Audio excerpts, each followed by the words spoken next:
mbokk yi ginnaaw bu ma waxee loolu actualité bi yéen ñëpp xam ngeen ko ngeen may ma nag ma baalu àq te di leen di baal àq parce que Sénégal tey amaana am na feneen fu ñuy xaare kon nag noonu lañ def suñu kenn kattan ba kenn bañ ñu xeeb moo tax may sàkku ci coalition Yewwi Askan Wi ci yar ak teggin nañu xoolaat seen taxawaay may fàttali rek mbokk yi mais surtout di jël à témoin le peuple sénégalais parce que damay dégg tey yenn commentaires yi ay kilifa di yëkkati ay kàddu ci coalition bi di wax ne ni que coalition bi d'accordu dialogue bi et que coalition bi yëguloon dialogue bi may fàttali mbokk yi rek ba ñuy sos coalition Yewwi Askan Wi ñeenti courant la woon ñeenti kuréel la woon benn bi moo nekkoon PDS bu président Ablaye Wade beneen bi nekkoon PUR bu suñu wóojur sëñ Moustapha Sy beneen bi nekkoon PASTEF bu président Sonko bu ci tegu nekkoon taxawu bu président Khalifa Sall ñu door waxtaan yi donc mu nekkoon cercle restreint ñuy waxtaan di waxtaan ci waxtaan bi waa PDS beddeeku parce que ñoom lu ñu waxoon mooy nañu njëkk a tënk lépp à 4 balaa ñuy dem beneen niveau bi te ndax PDS beddeeku woon jamono yooyu parce que dafa amoon benn parti bu ci nekkoon en l'occurrence PASTEF bu fa waxoon que moom suy ñëw day ñëw ak ñu ko doon jàppale ñun jamono boobu suñu xalaat mooy dañu d'accordoon ak waa PASTEF parce que effectivement duñ jàppoon ne ni que loyauté normale la woon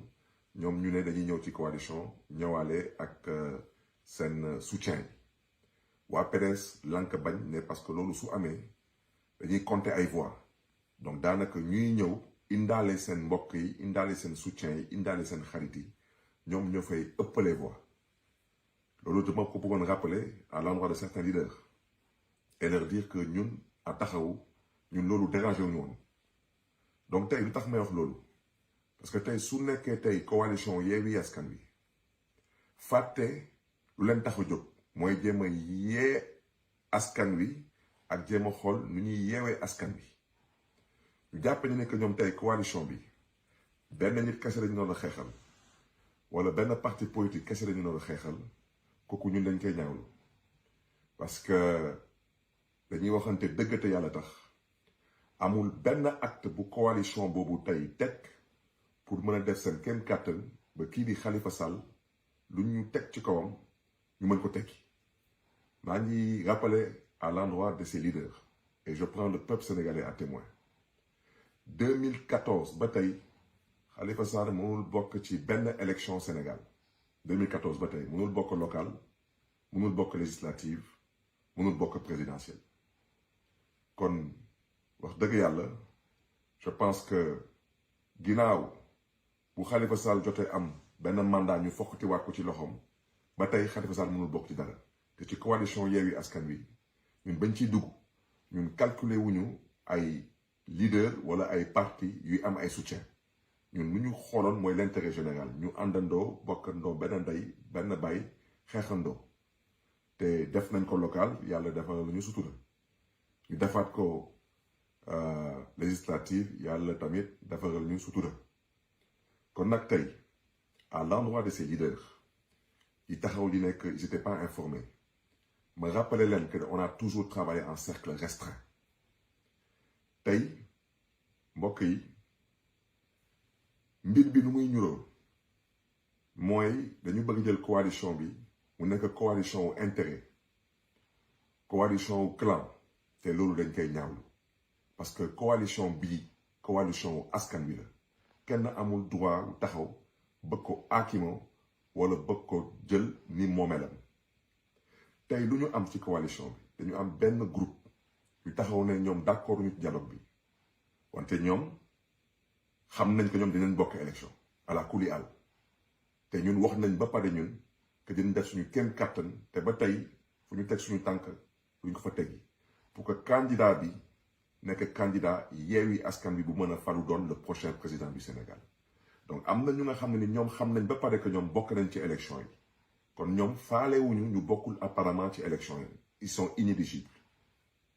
beneen groupe bi muy ñëw mel ni ñoom dañu doon benn groupe ñoom dañuy xeexal benn nit kese wala benn parti kese tant que kooku lii la bëgg coalition bi loolu la nar a bëgg daanaka ci gàttal coalition bi narul kippe yeneen dossier wala yeneen cas mu am nag ñetteel groupe bi mooy ñun ñii ñu nga xam ne ni nous sommes inéligibles depuis la nuit des temps bokkuñu ci benn élection te kenn duñu gestu ñun nag ñuy bégalaat wax ci dañu ne ñun ba ñuy dugg Yewwi Askan Wi lu ñu taxoon jóg ba tey ñu ngi ci wante dama ne lii di suñu candidature lu ñu gëm mooy dinañ def suñu kéem kàttan ba mën a bokk ci élection yi te waxtaan su ci noree nekk stratégie tamit dinañ ko jël en considération mais bégalaat wax ci nous comptons aller à ce dialogue parce que coalition Yewwi Askan Wi mi ngi commencé di bëgg a ñoroo leneen ñun dugg ñu ci mouvement de soutien ñun dugg ñu ci groupement de soutien dugg ñu tamit ci bureau de consultation pour qui que ce soit na wax ji leer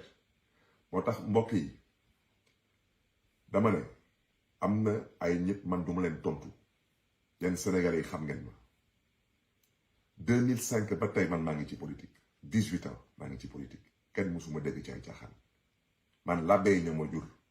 labbe yi ñoo ma yar man kenn mësuma xamee ci ay caaxaan ba nit di dem ba taxaw jàkkaarloo ak askanu Sénégal di wax ay waxu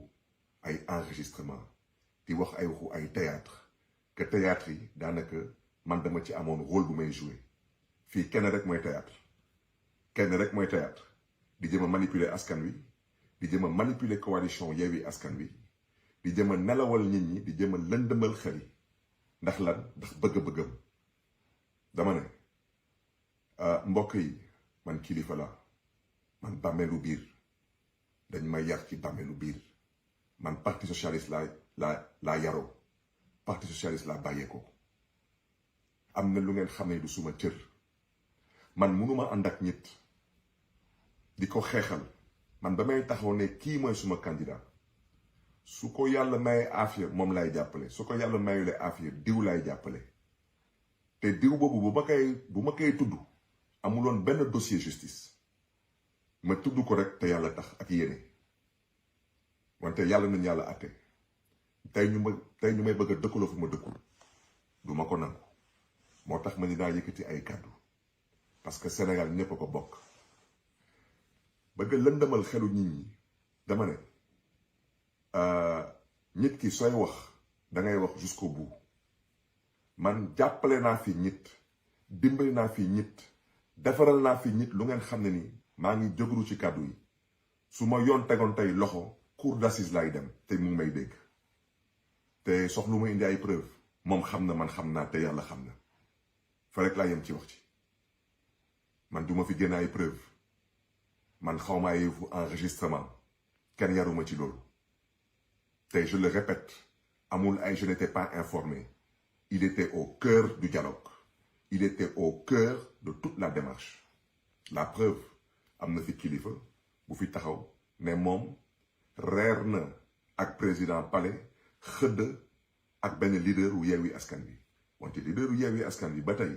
waxugu leen lu mu jotu sekk ci waxtaan ak ndaw bu président Macky Sall jotoon ko yónni moom nag am na droit dalal ndaw bu koy Macky Sall di yónni wante man mii awma droit di dalal ñetti yoon suma kër ay ndaw ñu ñëw di jéem a dox jàmm mbokk yi ñun ñëpp yàlla daf ñu baaxee xel na ku nekk xalaat jarul xuloo jarul xeex su nekkee Sénégal yi ñu tax a jóg nañ ko teg ci yoon suñ ko tegee ci yoon kenn du sonn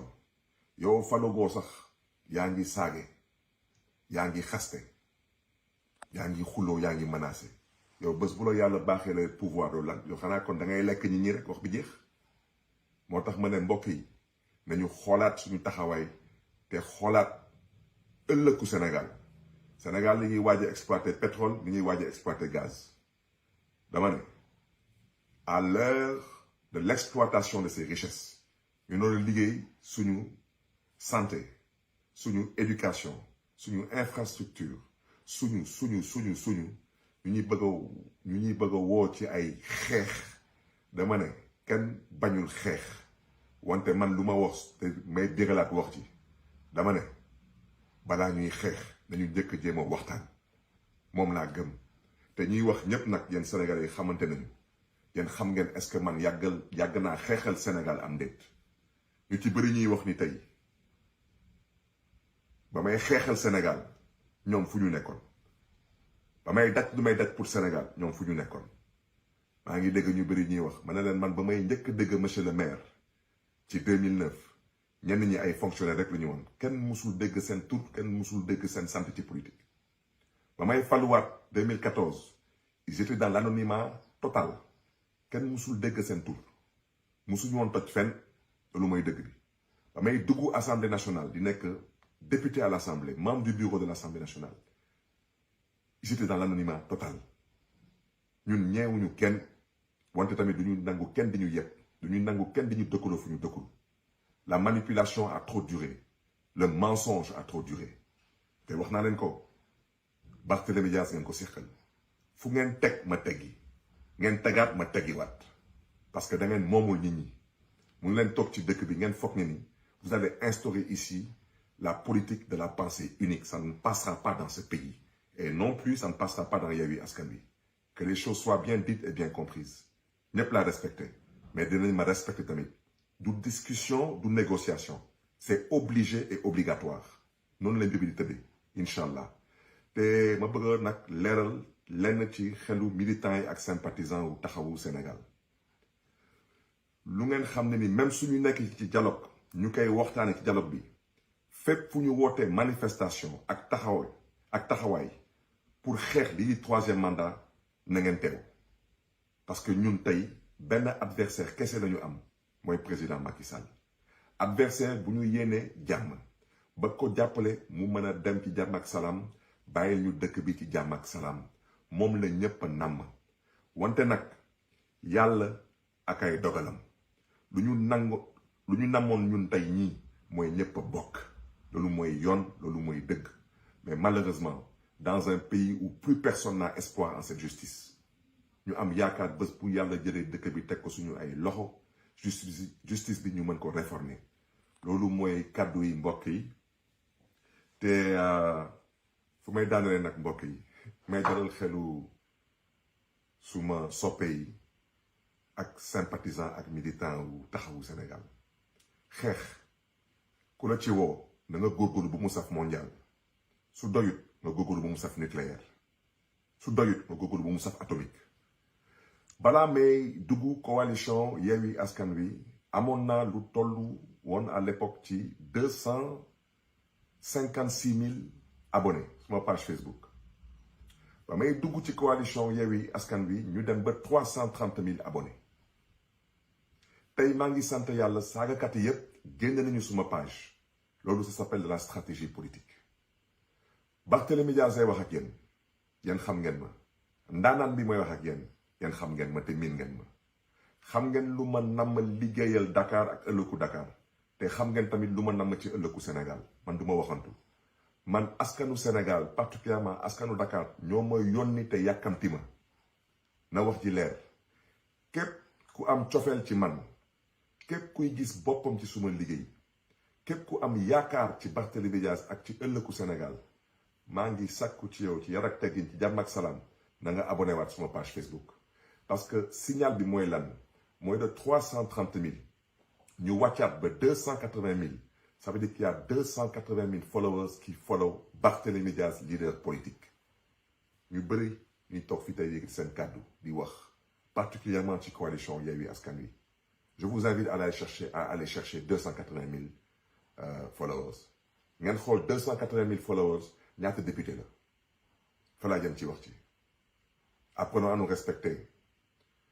ñu ngi baalu ak ñëpp ñu ngi jégalu ñëpp di masawu ñëpp di dellu si waat di jaalewaat askanu Ngor ak toute la communauté lébu